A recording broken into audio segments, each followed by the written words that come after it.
Yamani inakuja tonga nguvu ya go by the name of Ochino, the only Kenyan is a man, a boy, and also a friend. And of course, as usual, ukiona kwa hii ukuta unajua we are here with the honorable Mheshimiwa himself. Ama Mheshimiwa bado ingoje 2027. What happens? Yes. My impact on people will determine how they call me. And you know I'm a Michuki type. I'm a Magufuli type. Yes. So what I do to them, that will make them call me a name. I guess that is the most important part. What is your impact to the society? True. And when you say the Michuki type, the Michuki type and Magufuli type, alafu unakuja unaongeza Profesa Magoha hapo kidogo, unachukua ya Moi kidogo, unaongeza ya Mwai Kibaki kidogo. Yes. Unachukua ya Saitoti, unachukua ya Tom Mboya kidogo, unaongeza ya JM Kariuki na Jaramogi.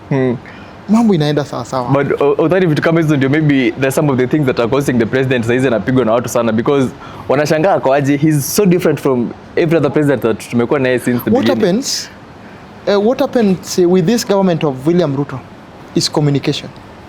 And they realized this in 2025. I don't know what is happening. He even called a national press at State House, and said that communication, they have done a bad on communication. And still now communication is not doing well, 1 year later. And you find that those people who are employed, they are very selfish. They are not ready to come and speak to the people. I know each and every corridor, and I know how government operates.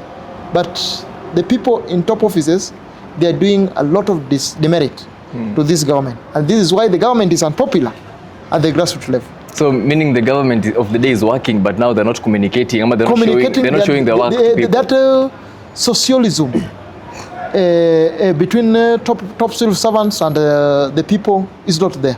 And if it is there, it is 5%. That is the thing hitting this government hard. And each and every day, antagonism goes to exponential level.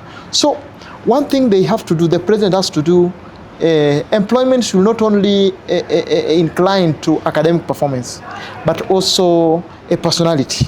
How do you relate with the people? I think that is the area.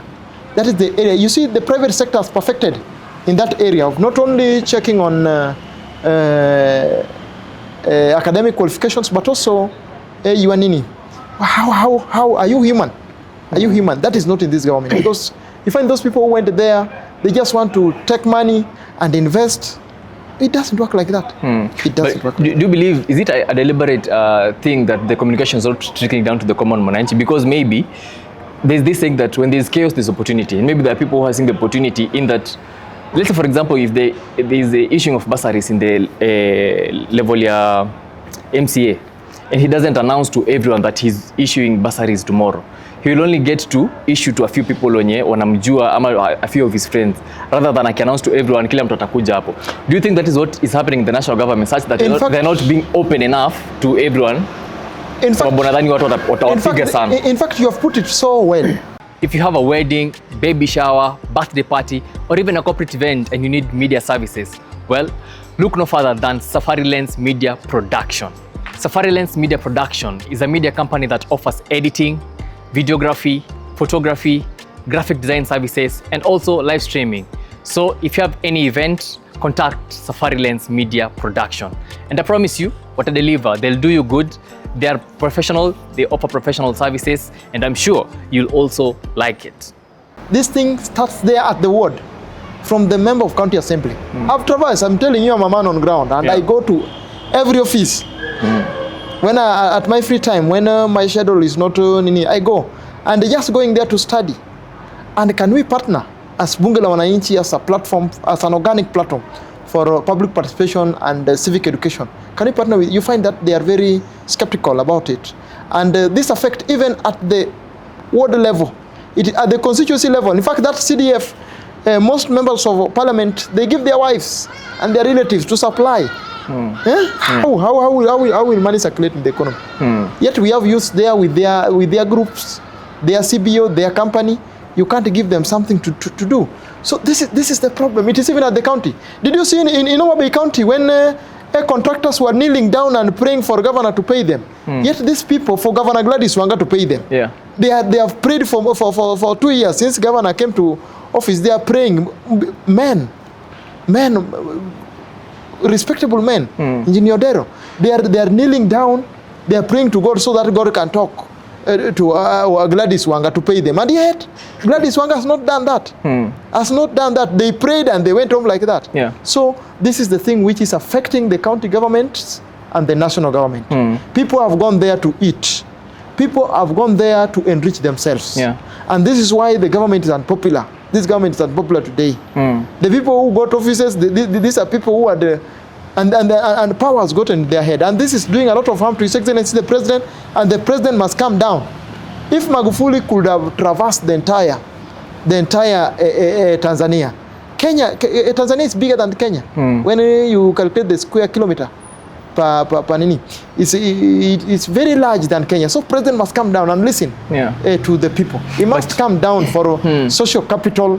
For government to run the way I used to know government should run. Yeah. But also there's an interview I was watching in the morning, and they were saying that maybe the president is fearing is a maybe it's not a good word to use against the president, but they're saying that maybe the president is fearing when he cracks the whip on let's say governors who are supporting him or who have support base in their backyards in their counties. He feels that when he charges them with corruption or when he goes too hard on them, the governors might tell their supporters to go against the president. That will affect his re-election in 2027 because he lost the constituency that got him into office, the Mount Kenya constituency. So now he feels that the new constituency that he's getting, especially from maybe the Nyanza region, he feels that if he comes out too harshly to them, then maybe he might lose that support and it will affect maybe his chances of being re-elected in 2027. Is that a thing that is affecting him? I like your assertion, Ochino, but I just want to say that governors are under the control of members of county assembly. And they are the people who are there to check on how the government operates. And even Mwananchi. And this is why we have opened Bunge la Wananchi in each and every locality, so that people become active on economic and political issues. They can they can do social audit, public social audit. This is why we are pushing it. And I just want to urge, the president has no powers over the governors, but I think that we have a body, the Auditor General must work hand in hand, and the Senate must also work hand in hand and the members of County Assembly to check that 474 billion which has been allocated to the 47 counties from the national government. Is it being used well? These tenders, whom are they being given? Currently we have pending bills. And you know, in these pending bills, maybe someone is a supplier and he has employed 7 people and he or she has not been paid for 2 years.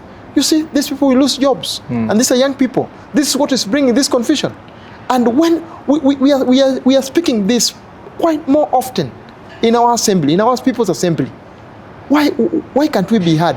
So this is where things are not working, and the president must start with these cabinet secretaries, the principal secretaries, the directors, the DGs must go on ground and ensure that ministerial policies are pushed on the ground and they become realistic to ensure that government operates. Same to county governments, because you find these people, once they get office, they know it goes for 5 years. Oh, when government is there, 5 years is enough for me to loot, and it is going to be tough for them. It is going to be tough for them, and we are done with civic education and public participation. We are going to emphasize on political and economic education, because we have reached a very low level whereby civilians are hired to take care of security. That shouldn't be there. I think come to Bunge la Wananchi, we will show you how to run this thing. But speak up. For me, I'm a student of history and government, and some of the things that makes a government to be legitimate is there's political stability and also goodwill from the government itself. But now you find that because demonstrations is an outcry of the public or an outcry of the people who are being governed by any authority. So when the people maybe saw that the government is not coming to the ground to hear their cries, they went to the streets to make sure that the government maybe hears their cry, because maybe waliona wakitoka nje, the government will hear their cry. But the government is responding in saying that some of them are attempted coups. They're saying some of it is politically politically instigated. Is the government getting it wrong, or should the government not show that it is accepting defeat from the people because it will show that maybe wamelemewa na kazi? But is it that deep down wanajua, ama is it that wakikama out publicly that tuliwakosea na tunakubali tuliokosea, will it weaken the government or something, or why is the government not accepting or just coming out to say that you have heard your cries, give us time, we'll work on it? Comrade Ochino, if I CPA Hagai Mrisho Jembe, if I'm elected as MCA, let's go to MCA. I think I can be elected until I die. Get to understand the people whom you are governing. Get to understand what do they want. Don't go there make road and people want electricity. Don't get there make bring them water and people want a field to play. Go and do civic education, public participation, and also a political economic education. What do you people want? And they vote. Then you do what the people want. This will even save on some unnecessary expenditures.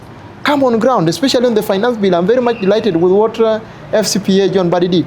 He came and people pinpoint on areas which need adjustment, areas which do not need adjustment. And that is exactly what he did. So come and listen to what Wananchi want. We will not even reach this a level of political instability, of public outcry, of demonstration.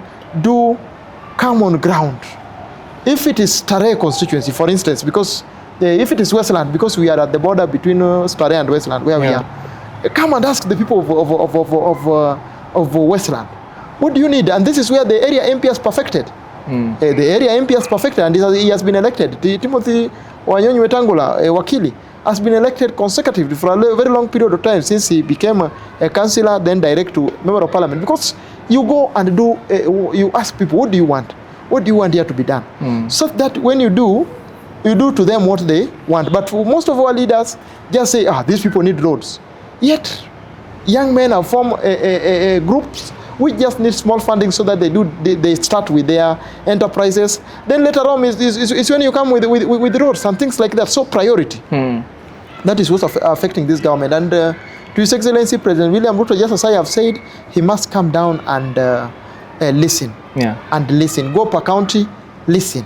What do we do? And unnecessary expenditures. Just as I had told you earlier, that when you say nothing is there, and they see people living luxurious life, I think that it is annoying. Today, I woke up at 4. I started being around at 5, and you can see the sadness in the face of people. Many people have lost hope, and things are not okay.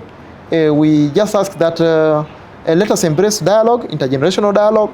Let us come and talk, because at the end of the day, we need to talk. And that is why I agree with the Raila Amolo Odinga 100% that we need to talk. And through talking, coming together, what should be done? When? How? That is and the implementation, the duration. If you have funds, you have the powers. Just do to people what they want. The president must come down, and he must avoid these people whom he has put around him. You know, these people, they normally see themselves as if now they are the people running the show, and they are not listening. Maybe they are taking misinformation to His Excellency the President. So he must come down and listen to us. Sometimes he can just sit and even watch our live coverage at the National People's Assembly and see the outcry of people. That is the only direction. There's nothing I can advise the President. He come down and listen to the people. That is the only way. And also, with the President, I think it was 2 months ago when he went to China, he was addressing the press. He said that the Kenyan population is one of the hardest people to please.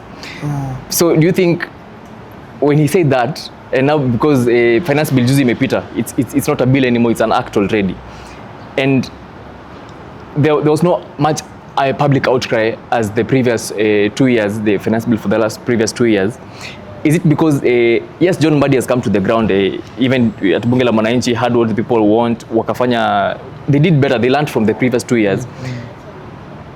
Do you think these mandamanos, these police killings, do you think the government was doing this intentionally just for it to be a hoodwink so that finance bill ipite bila watu wengi kufoka suko? Not really. As you focus on the chronology of events, the fiasco which currently is going on, and at least now it has cooled kidogo, but has left damage economically and also socially. There are some of the people who have lost their loved ones. May their soul rest in peace, as also God provide unlimited comfort to their families.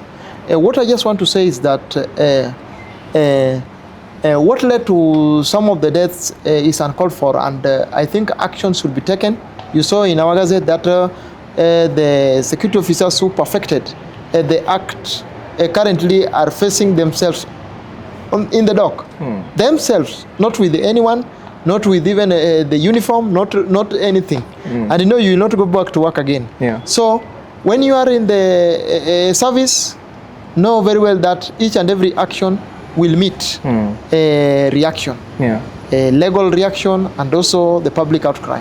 So we must be responsible on our actions, and what happened is uncalled for, and I think the concerned entities, the judiciary, the national police, IPOA, the independent police or authority, will do something on that to ensure that justice is gotten. So we cannot say that it was just a way of ensuring that people do not talk about finance, because finance bill was public participation. FCPA John Badi never did it only at the National People's Assembly, but also in estates. You saw him in Kibra, you saw him in Mombasa, and everywhere in county halls, in conferences. He did it.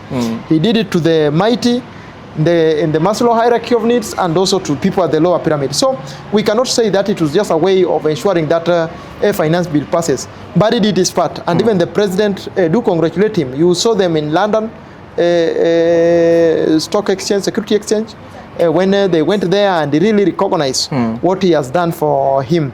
One thing I just want to say, so that wasn't a scapegoat to ensure that public the finance bill, which has now become into a law, is passed.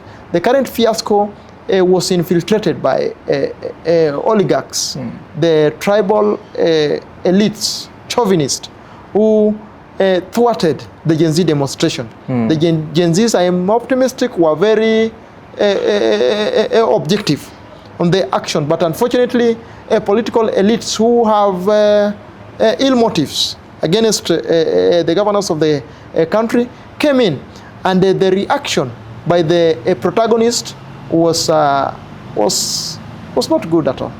Was not good. Was not somehow good, and I think they need to deal with the loopholes which put us to the area we are now. Let's focus now on the sensitive issue. It has become sensitive in terms of some people are saying that Bunge la Mwananchi is the official opposition. Some people are saying Rigathi Gachagua is the official opposition. Some people are saying Eugene Wamalwa. Some people are saying Kalonzo. Others Natembeya. Others Matiang'i. That word opposition, maybe if, from your understanding, so that maybe you can help even our viewers understand, what makes a person being considered an opposition leader? Because somebody like Raila has been considered the opposition leader for over I don't know how many decades. Is it, if you're a politician and you're once in government and maybe you're not re-elected again, or maybe like for the case of former deputy president who was impeached, does it automatically make him an opposition leader, or how does that the word opposition to the government mean? Well, when you read, because I have read numerous times, and I keep on reading because I was given powers to read at the University of Nairobi. One thing I just want to say, in our 2010 promulgated constitution, we do not have an opposition wing. And you find that in the NADCO report, they were trying to come up with such like things, of which those are rubbish. In the current constitution, we don't have an opposition wing, and we have minority and the majority in the parliament. So they need to do their work, of which they have failed. So this is whereby the National People's Assembly, because we have given our powers indirectly to the people at the National Assembly. So if they have failed, that is now where we come. Because now we will do our work of oversight. I know we also do legislation, because we do come with petition through our president, Frank Awino, who is very sharp on that, and I congratulate for him. He has helped me in putting Bunge top. And I just want our members to also see, Frank has done a lot in ensuring that he push, because he understands how judiciary works. And you know, he helps me on how that, and I also help him in the political administration on the ground by ensuring that we give both sides to discuss the issues affecting Mwananchi, especially those who feel that the government has done in some areas, for instance, stabilizing our currency, ensuring that we have food security, because the food prices have gone down, and also ensuring that education sector and things like that. The health sector, the SHA, you remember, they also explain them. And those who feel that there is enormous expenditure also are able to articulate them. So you find that we politically administrate on government operation. And something which is bad, the president goes there and petitions. So you find we work together with Frank and Masiga and the entire leadership, the national coordinator, Ganira, and the women representative, to ensure that the views of members are pushed. That is our task. And we will not relent in doing it. We took an oath on December 2023, and we will do it. We will do it passionately, and we will do it passionately without fear or any contradiction or favor. Let's move now into the electoral body. There's now a new electoral body officially. So I think just to justify on your question, we have taken the role of opposition in as much as it is not enshrined in the constitution. We speak the mind of Kenyan people at the grassroots level. So let's move now into the electoral body. There's now an official electoral body in the country. Now that they've been sworn in, despite the Hulabaloo, the High Court was saying that the process was not done, I don't know, constitutionally, or it should be halted before, I don't know for what. But now, finally, the new commissioners have been sworn in. How does this now shape the political temperature of the country going forward, now that we are approaching 2026? Will we now see people starting to declare the seats that they want to vie in 2027, or will it be too early for such announcements, because it will put the country in campaign mode and we need the current government to implement its manifesto first? Well, by and large, I just want to thank for the reestablishment of the Independent Electoral and Boundaries Commission. And one thing I just want to say that this was long overdue. And I want to thank the court for supporting the executive and the swearing in taking place. And that is a good path, and we congratulate that. So the IEBC must come on ground. And one thing I just want to tell them is that Kenyans are going through a lot. We don't want more electoral boundaries, and even we want some constituencies to be merged. We want some counties to be merged. Some small counties with only 2 constituencies, they need to be merged so that a lot of resources goes to people instead of going to office of the governor, deputy governor, and members of county assembly. In fact, we have 1,400 and something, 1,400 and something, over 1,450 there. I think those are the number of MCS we have, if I'm not wrong. We have 290 something constituencies. We have 47 governors, 47 women who have not even done anything to women of the Republic of Kenya, both in urban centers and also in rural areas. So I think these positions need to be done away with, because those monies going into those offices should go into the development of this country. So that the IEBC must not go ahead in ensuring that it increases constituencies the way I used to hear. That we will oppose